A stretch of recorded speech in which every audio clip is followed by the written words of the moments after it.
Hello, ladies and gentlemen, and welcome to another episode of the Daily Friend Show. I'm your host, Nicholas Lorimer, and today I'm joined by the venerable Mr. Terence Corrigan. Terence, how are you doing? I'm in the dark. Me too. The wonders of ESCOM.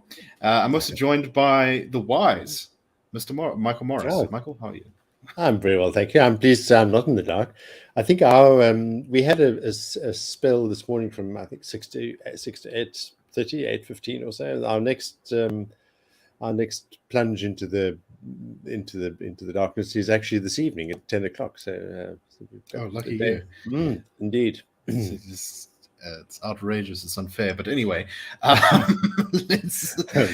speaking of not having electricity, let's talk about our first topic for today, which is this interesting opinion piece from Claire Bisker in, I think it was the Financial Mail. And it's got quite a provocative title in the sense that it's titled, "It May Be Too Late to Pull South Africa Out of Its Death Spiral." And in it, the author goes through various facts about the country that have become clear in recent weeks. Things like the terrible GDP numbers, which are much worse than expected. Problems with our logistics and transport infrastructure, which is seeing stuff like our exports dropping. The fact that, the construction sector has shrunk, despite, and this is in contrast to the fact that the government believes it can turn the economy around in part by spending a lot more on infrastructure, while there's less of a construction sector to do it. Our grey listing, which is making life more difficult for our sort of financial businesses, that kind of thing. And she now says that South Africa really faces the possibility of one of two, as she puts it, kind of really devastating scenarios. One is that the electricity grid collapses completely, which would plunge the country into a sort of 3 week nightmare of all the power stations having to be slowly turned back on and no electricity anywhere. And one can imagine the social instability that will cause, never mind all the damage to businesses and stuff. Or the possibility that the EFF may gain some kind of very influential, if not commanding, role in government after the 2024 election. And the suggestion here is that, we may not really be able to recover from such a thing. Sort of related story, and this is from an opinion piece by Carol Payton in News 24, about some of the slightly unethical, dodgy stuff going on between government and big businesses. So apparently, according at the request of President Cyril Ramaphosa, a number of large businesses have been contributing to something called the Resource Mobilization Fund, which is a 100 million rand donation fund set up by a number of business organizations at the president's request to fund the activities of the National Energy Crisis Committee, NECOM, which is supposed to be the thing that is fixing ESCOM. And this thing is staffed not by civil servants, but largely by consultants, private consultants who are being paid large amounts of money, essentially to do exactly what government has kind of planning officials there for. At the same time, this sort of, potentially of conflicts of interest here, because businesses are paying money to the government and possibly could be dictating its choice of consultants and that sort of thing. And I guess the real question here I want to get to is the title of Bisker's op-ed, which is, Michael, is South Africa too far gone? Is it in a so-called death spiral? Can we recover from the current malaise we're in? What do you make of these two stories and your thoughts in general on this topic? I remember Frans Cronje, our former leader, commenting a couple of years ago on the fact that pretty much for all of modern South Africa's existence, and even before the kind of nominal arrival of modernity in 1910, if you chose that as the moment, South Africa's always lived on the edge. We've always faced existential crises. It's almost part of our condition that we are accustomed to perpetually living with very grave challenges. But the other truth is that we are also perpetually dealing with them and overcoming them. And I think it's a kind of work in progress, been a kind of long a long time doing this sort of thing, and that's the kind of society we are. I don't think there's any virtue in downplaying the very, very grave place that we've reached, and the abyss that we are potentially looking at. But incorporated in her piece, in fact, are some of the elements of where there might be room for optimism. And essentially, I think, what we're looking at is a country that has actually run out of ideas of keeping on doing things the way we've been doing them thus far. And as Terence was saying a little earlier in a pre-podcast chat, that it's now time where we have to actually change tack. We have to do things differently. The state is self-evidently realizes now that it can't do everything on its own. It can't be relied on. Even it now acknowledges this. So it's having to turn to the people who can help, and that's the rest of us, in a sense. Certainly the whole private sphere of society. And it's not just business. It's not people with those kind of profit-related resources, but think tanks and civil society and so on. So I think their spiral. It is a kind of indication of the very grave situation we're in, but because of it, we are a solution-seeking society by habit, and that is what we're seeing coming to the fore. On bigger scales and smaller scales, I think it's quite a significant shift. Right. I think that's a really good point. And I also think always of international examples where you have had countries that have gotten to very low points. I'm thinking of sort of communist China in the 70s, or India through much of its post-colonial history, which had struggled a lot with major economic malaise. But significant changes in policy and the kind of global economy in the 90s, and for the Chinese in the 80s, within a generation have transformed those countries into much more positive, vibrant, successful, influential nations. And I suspect that in South Africa we have the same thing. And you can already see kind of the roots of it. The government really hates to lose control, and yet it's sort of happening in various places. People going off grid, getting away from the electricity infrastructure, government being forced to make some sort of concession, as is put out in this piece, as you mentioned, Michael, concession to private business, and finally a proper contract of 20 years for private companies to run a rail system from Johannesburg to Durban, which would hopefully reduce some of the trucks on the N3, which would also have knock-on effects. The first time government mooted an idea like this, they said, "Oh no, we want the rail back up to 3 years." Basically, no one was willing to really put up for that. But 20 years is this is a much more serious offer. It's not perfect. I'm sure there are things in the details of a deal like this that I would very much not be happy with. But it's a demonstration that you can kind of, even as hard as you cling to ideology, you can sort of keep reality at the door for a long time. But let's put it this way, even North Korea has had to do some free market reforms in the 90s after the terrible famine they suffered, minor as they were. Terence, what do you make of this, of these two stories, and also of the question of, is South Africa in some sort of death spiral where it can never recover from, and we're all just going to hell in a handbasket? Well, I think that the idea of a death spiral seems to me that you have a progression of crises, each of which compounds the next one and makes any kind of recovery more and more remote. I think it also gets to the question of, you've gone as low as you could go, and I think unfortunately there's probably always a stage below. So for me, this having traversed a good deal of this great continent of ours, we are not a patch on a place like Sierra Leone. We still have a great deal going for us. My concern is that we've squandered a great deal of it as well. And I think that there has been an air of complete unreality around a lot of things. I think that the danger is not so much that that all of a sudden civilization ceases to exist, but that we sort of every moment we delay trying to get back on track, it squanders an exponential amount of time to get to the point where we might have been. So a great deal has been said about the 9 wasted years or whatever, including by our president. And let's not forget that he served as the deputy president for part of that period and head of the ANC's cadre deployment committee, etc., etc., etc. That's a detail that I think one day will have to be seriously interrogated.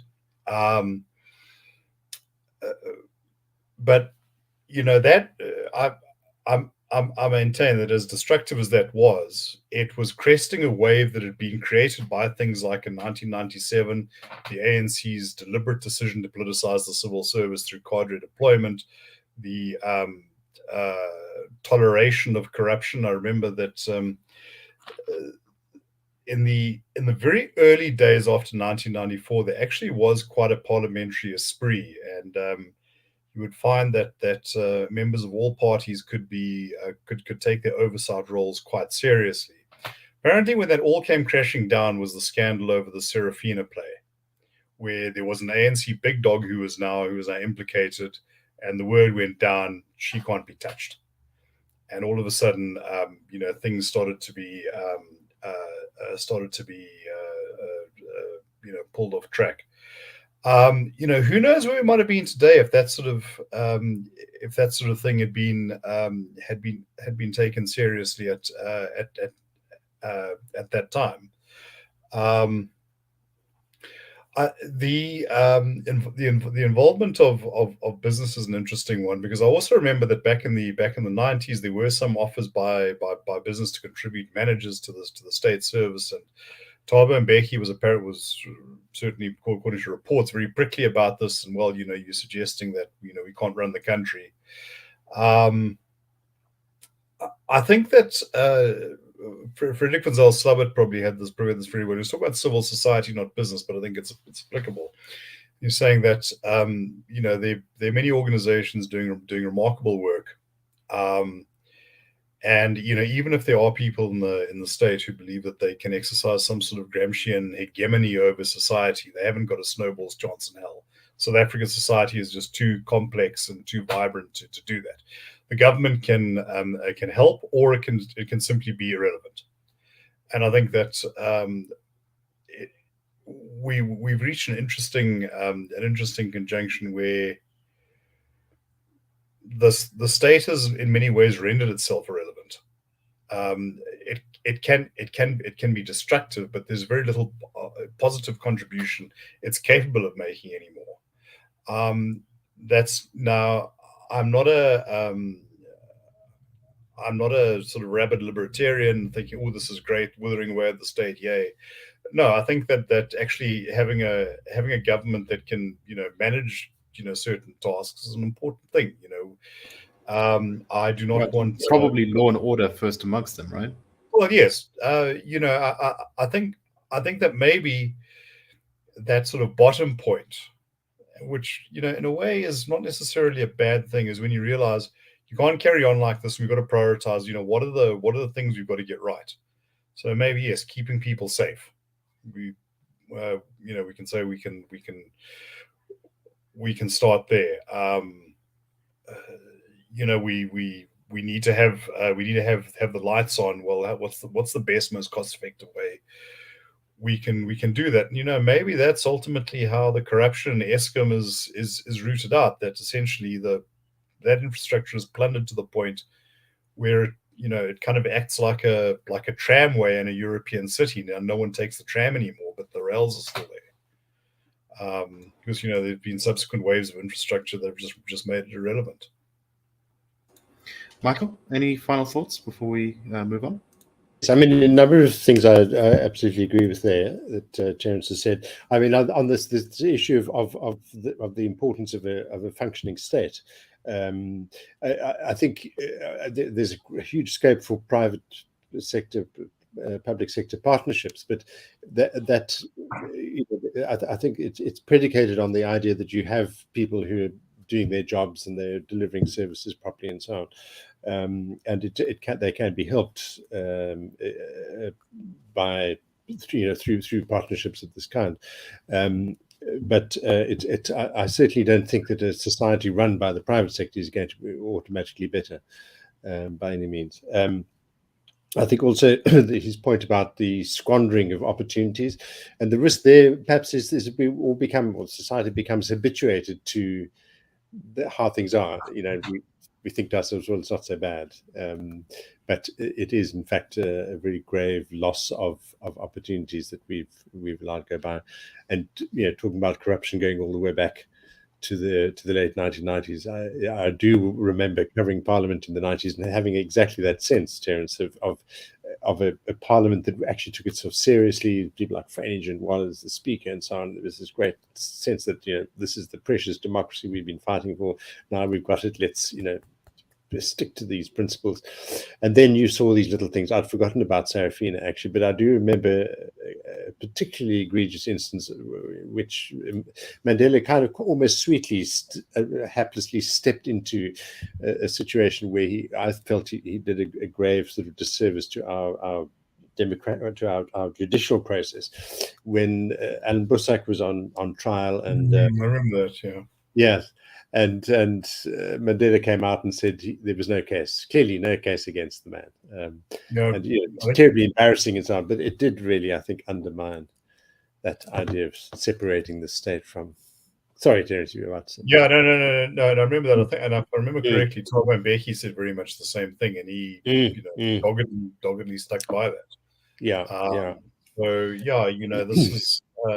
That was, and I think also that many in civil society and that sort of activist community were happy to, or if we're not happy, at least cut way too much slack. And exactly.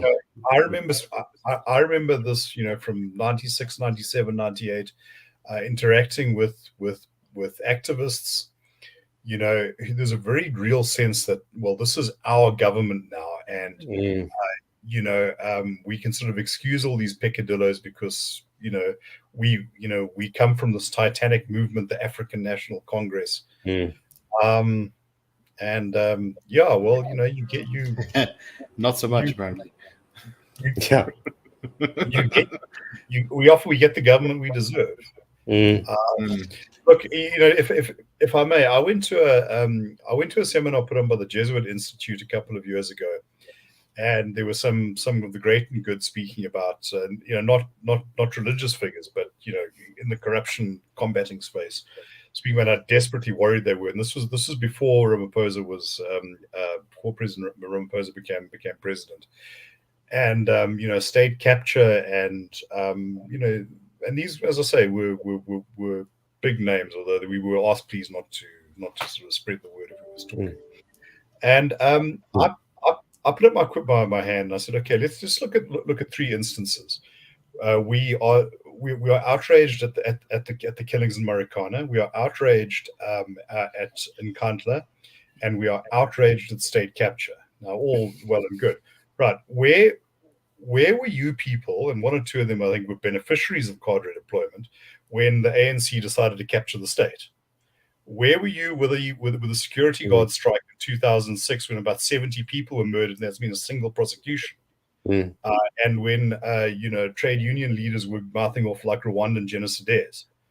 And where were you with Thabo Mbeki's house, which apparently by estimates at the time put the cost at something like 20 or 30 million rand, if I remember. But I do know it was nothing that he could have afforded on his salary. So I said, when we want to talk about how dreadful things are, maybe we should look in the mirror, and you'll get a sense of who's responsible for this. It's not all about a bald guy, going. Yeah.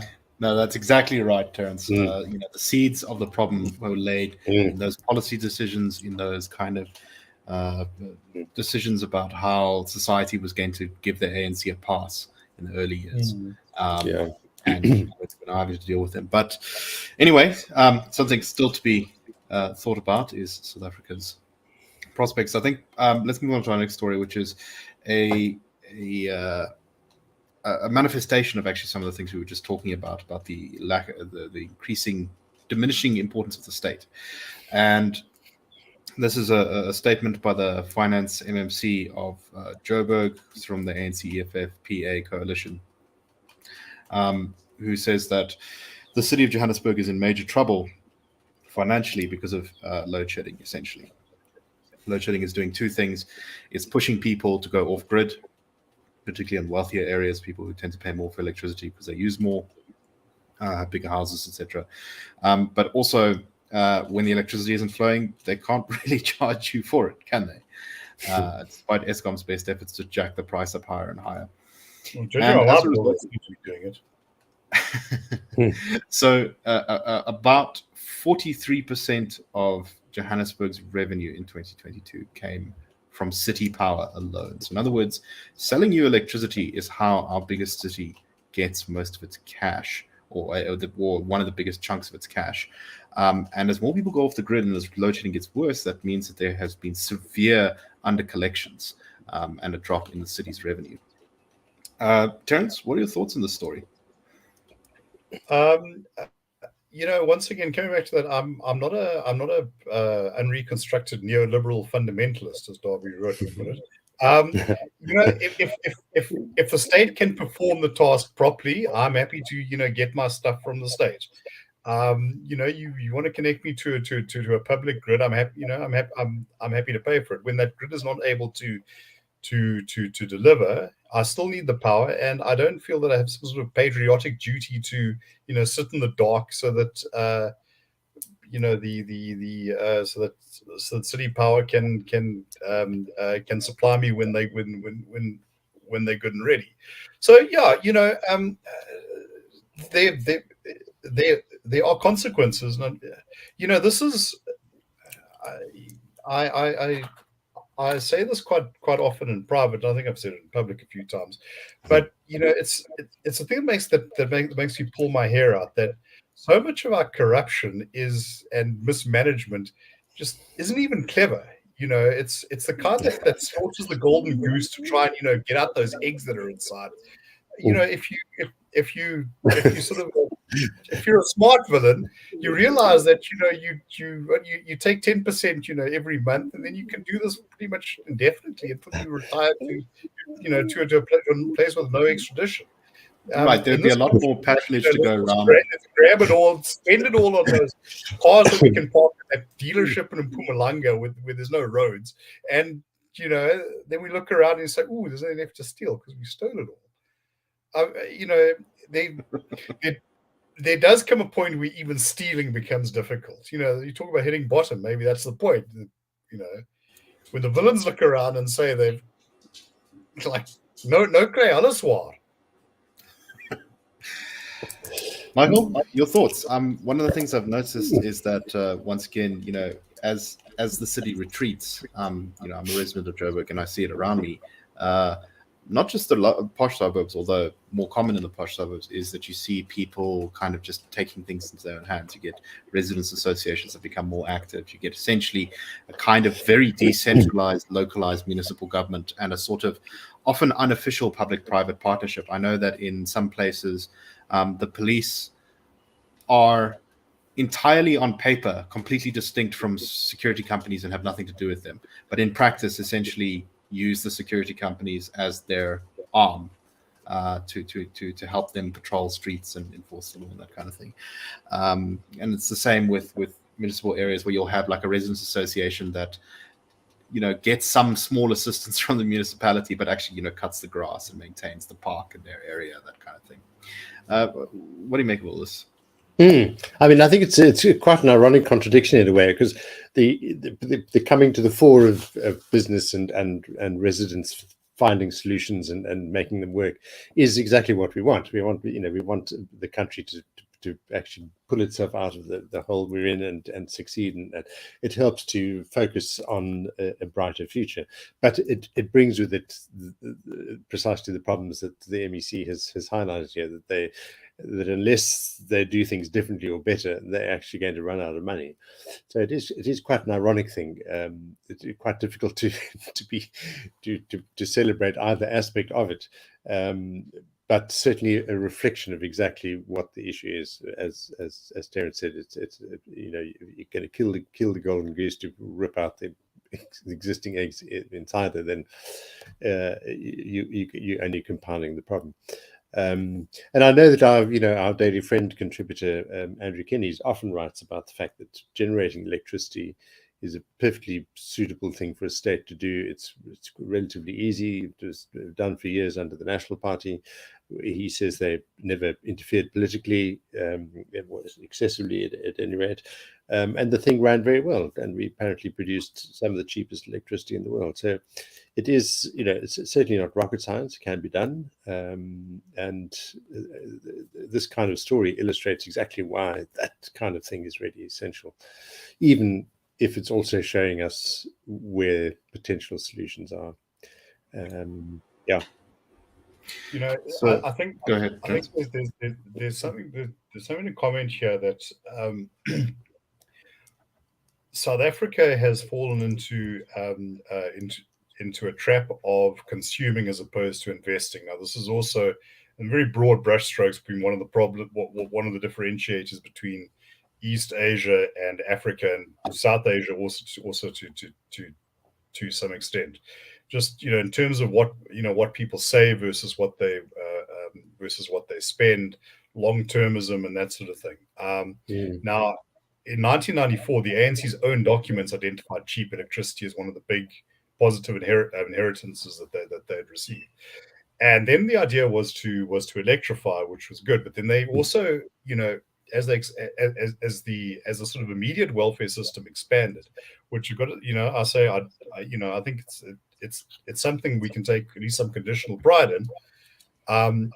The sense of providing for the future in all of those areas, roads, rail, electricity, that was all deferred, to the point eventually where not only was that being deferred, but so was maintenance, and you had various sort of parasitic business people, in inverted commas, taking their premiums and their cuts, and it ended up butchering the cow, not feeding it.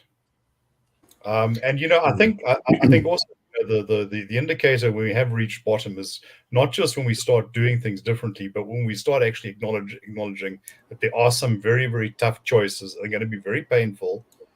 Yes. Hold on to your hat, but maybe you can also convince the population that this time actually we are serious. This isn't trust me and my closest 30 empowerment partners. Right, because otherwise we could just sleepwalk into a new version of the problem. I think of things like you live in a future South Africa where there's lots of public-private partnerships. And you think, oh, that's great, except they've been captured by sort of cronyist processes, and that sort of thing, and you just have the same problems over again. Yeah. All right, let's very briefly move on to our last story. We're not going to dwell too long on this. We don't have a lot of time, but the drama continues in the city of Tshwane, where the new speaker was voted on last night, and the anti-ANC coalition with a majority of 1 was expected to win the vote. However, it failed for an interesting reason. 69 of the anti-ANC's coalition's votes were declared as spoiled and therefore weren't allowed to be counted by the IEC. Now, this sounds outrageous on its front, but what had apparently happened was the DA's caucus of 69 was to ensure that no one, like last time, defected from the party's vote. Was asked to, each member of the council was assigned a number, and then they had to put that number as their mark on the ballot sheet. And the IEC said that this was an attempt to subvert secret ballots, and that therefore, even though you are allowed to mark a ballot with a number or whatever, that this was not appropriate, and they were going to throw out all of those votes. So as a result, rather than the Action SA councillor, who was a candidate being elected as the Speaker of the Tshwane Council, with 105 votes, the winner was from the African Transformation Movement, the party run by Jimmy Manye, which is in coalition with the ANC. In 30 seconds, Michael, your thoughts.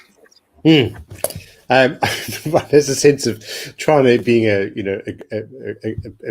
laboratory with glass walls, and we're all kind of looking in, watching to see how coalition politics works, and what the problems are, and we're seeing it very, very, very vividly what what the pitfalls can be, where you've got to manage your agreements so carefully and try very hard to keep everybody on side.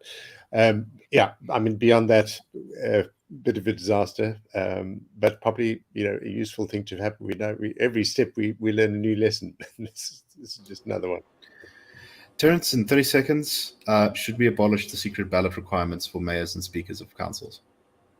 Oh yes, I think so. I think it's one area where people do directly represent constituencies, but beyond that, I think that unfortunately, what this whole saga has shown us,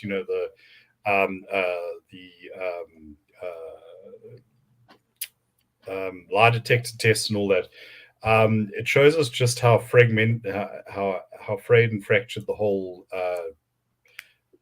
social trust in our politics is, and that does not make for a happy situation. There's a phrase, toxic polarization.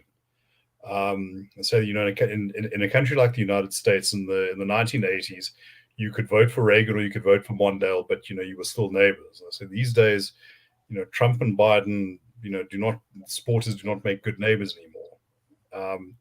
And I think that what we have is our own kind of version of that, which is also bound up to not checkbook politics, but little backroom deals, which degrade the whole sort of